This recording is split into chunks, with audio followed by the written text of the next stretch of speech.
Hello everyone, welcome back to the Bengals franchise in Madden 2001. We are here in the offseason, the Year 5 offseason, taking a look at all of our stats following the meteoric end of our 5th year. It's been back-to-back seasons of pretty meteoric football. So in our first year, I'm trying to remember, in our first year we went, I think we won 6 games, right? Or did we win 8 games?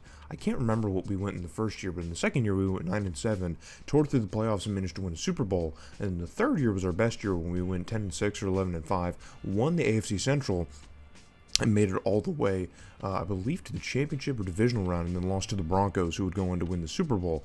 And then ever since then, it's been an injury-riddled losing fest. A couple key injuries to key parts of the roster have really tanked how we've done from year to year. So the big thing is we lost Achilles Smith for, I want to say, probably 80% of the season in year 4.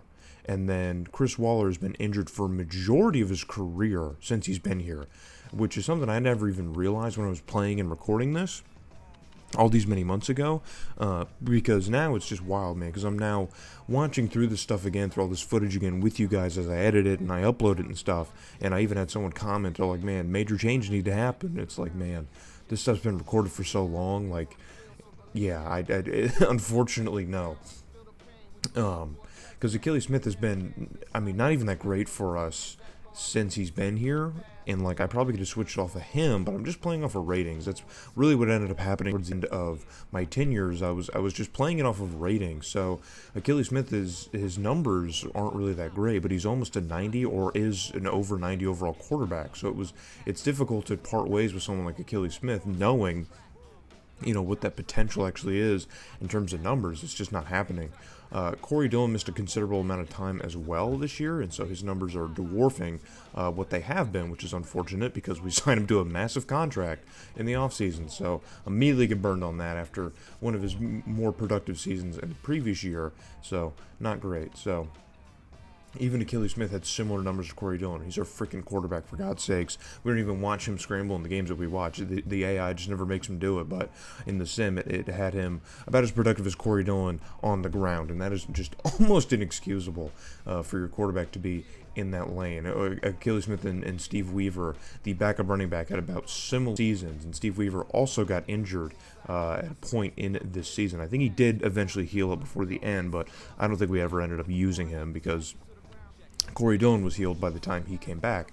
And then Tiki Barkley made his name a little bit known. So he had 300 yards total. 300 total yards. He got some good looks this year. I think he only played probably a few weeks. There's probably only maybe 2 or 3 weeks where he was on the field and Steve Weaver or Corey Dillon were not on the field. So he did the most with that opportunity. So, but yeah, going back to just the receiving now, I mean, Peter Warrick had himself an amazing year. We haven't Peter Warrick since we really started this, so it's great to see because he was one of those intriguing young pieces on this team when I took it over, and we haven't really seen him blossom because we've had so many other key receiving pieces kind of step into the fold, like Jason Sharper, who, again, doesn't really find the end zone, but is productive as a tight end. Chris Waller, again, is a very, very, I mean, last year he literally played a single game probably, and then this year he plays about the same as he did in 2002, and, I mean,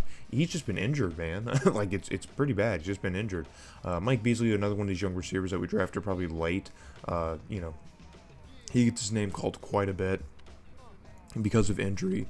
You know how it is, and then even Adam Horn way down. Adam Horn must have got injured towards the end of the season because we didn't even see him in those last handful of games. Jerry Browning, our rookie center, absolutely lights things up, man. Has an amazing year compared to the rest of our O-line, which didn't have an awful year, all things considered, but the pancakes get a lot lower considerably the further you go down. But it's great to see that Browning, our center, our rookie center, had such a great season. So that was the thing that was deceptive when I recorded this, is because there was a lot of players that I added to this roster and a lot of players that I kept on the roster who just continued to grow statistically and continued to progress. So Raheem Abdullah, who was a trade acquisition I made, last year at the deadline, I think, leads our team in tackles. So, you know, we finally get him starting in a major role. and he makes great use of it. So, even though I struggled to get the best linebacking core, on the field at once because I couldn't figure out the roster situation, Raheem Abdul still produces in a major way for our defense, which is incredible. But people like Jake Browning and people like Chris Waller who flashed a ton of potential, and Ilko, our defensive tackle as well, who I also drafted, I want to say in year 2. These are all guys that have been big contributors to this team and have really helped this team, but the wins really just aren't coming, and so the game is unforgiving. It's really unforgiving. John Green has his best season as a kicker. He gets that kicking percentage over 80% for the first time in his career, and that is good to see. We always joke in the Sims how the game just makes him awful whenever I sim it, but whenever we watch, he's always pretty good. So it's good to see the game finally give us a decent season out of John Green. I feel like he deserves it. So looking at retirements, Tim Brown is finally calling it quits at 38-9. So that's probably the big one here that we're losing. Rich Gannon is also calling it quits. So finally we've reached that point in the sim or in the franchise mode where the Raiders finally start dismantling piece by piece here as all their players start calling it quits. Chris Chandler is also calling it a career. He stayed with the Falcons, which is interesting. I said it a lot throughout the season, or a couple times at least, how it's funny how the teams just don't turn over. You know what I mean? Like in the later games, the roster turnovers quite a bit. You'll see Tom Brady on the Steelers or something, but in this game, no, everyone stays about the same. So you'll see a lot of guys who just kind of stuck with their teams, and that's why a lot of teams haven't really changed from year to year. But here is a look at our players who need to be re-signed. Not a lot of important guys that need to be signed here. Cliff Gross, who we didn't even use this past year because we went with Makovica, and he's now eligible. But Brian Simmons, we are of course going to extend an offer here. $2 million for 2 years is perfect. I really didn't plan on being at the team past really this next season that we're going into, so it kind of changed how I thought about some of these deals, you know what I mean? But Brian DeMarco is also another very cheap player to bring back. Takeo Spikes, another very cheap player. When you have as much cap room as we have over $30 million in cap room. You have to keep guys like this, and as you'll see, I'm going to structure a very long-term deal for Takeo Spikes. I think he needs to be a Bengal for the rest of his career, whether I am here or not. He is obviously the best player on our defense, and has been a very solid contributor defensively for many, many years. So we're going to give him a 4-year deal at $2.45 annually. And then Rondé Barber we're also going to bring back, who has steadily increased. Again, another player who in our Sims we don't really see a whole lot of, but since I acquired him, he's steadily grown to an 86 overall. So he's a good guy I enjoy. So Aaron Kinney, I think, is another young tight end that we had drafted at some point. And we've called his name a few times, and he is also eligible for re-signing.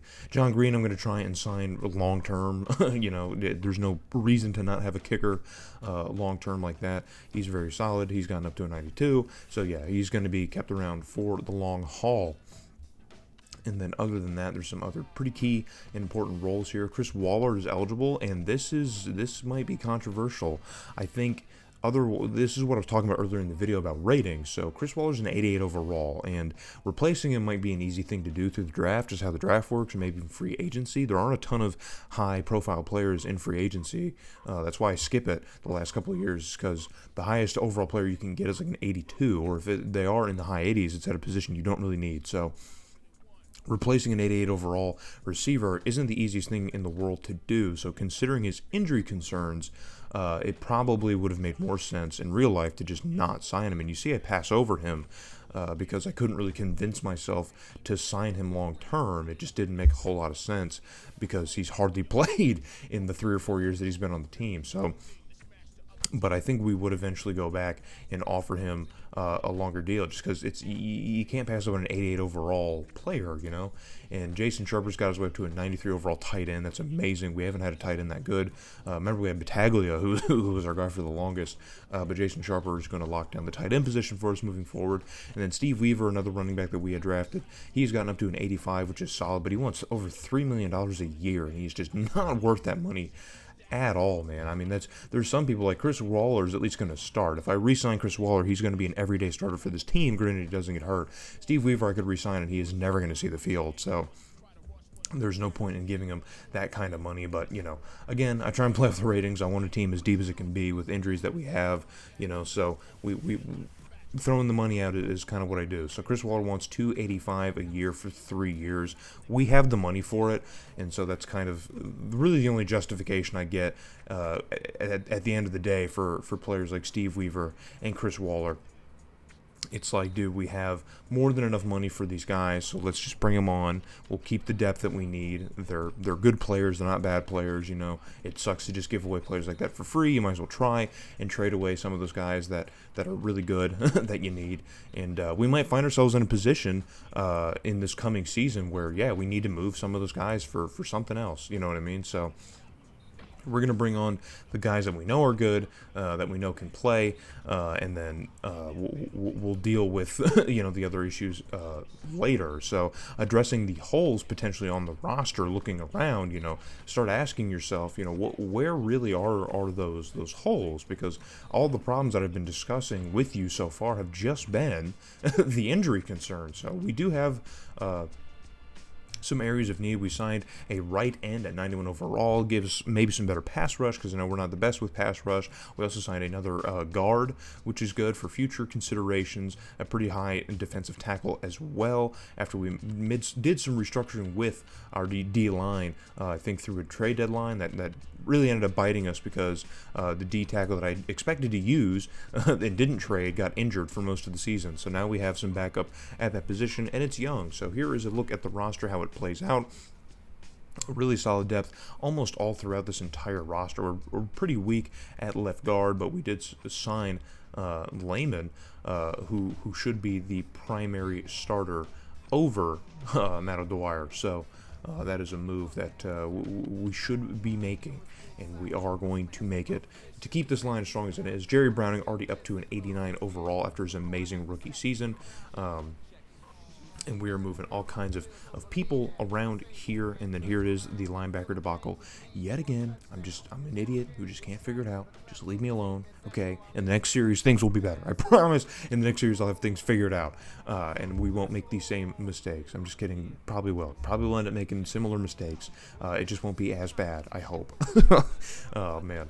I'm already planning for the next series for football season, but we have to get through the last season of this Bengals series, which has been one of my favorite series that we've done.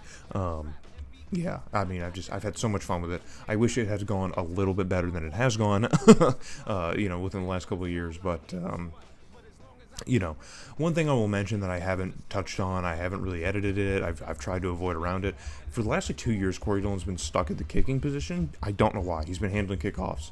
So, just shows you my ineptitude as a GM. But we're going to head into our next season, our final season. Here again, we're going to look at our coaching record, a 42-43-1 overall record, 36% approval rating. I think if I had Coach firing on, I probably would have been gone after last year, maybe even the year before that, because we only won or we won 6 games, 6-9-1. So, here's a look at the schedule here. We got the Ravens, Seahawks, Browns, and Steelers, and Browns again before we get a bye week, and then we get the Jets and Steelers before going on the road to New Orleans. Then we come in with the Jags, and then we have a 4-game road trip with the Chargers, Jaguars, Titans, and 49ers before heading home to play the Titans, and then finishing off with the Ravens and then the Falcons at home. So put a pin in the games that you think will be important, because we have a humongous year ahead of us, man. A massive, massive year ahead of us. I mean, it's basically playoffs or bust. If we can't get into the postseason, then this is about run its course. So I will see you guys in the next video when we begin year number 6. Our final season is coming to a close. So hope to see you guys there.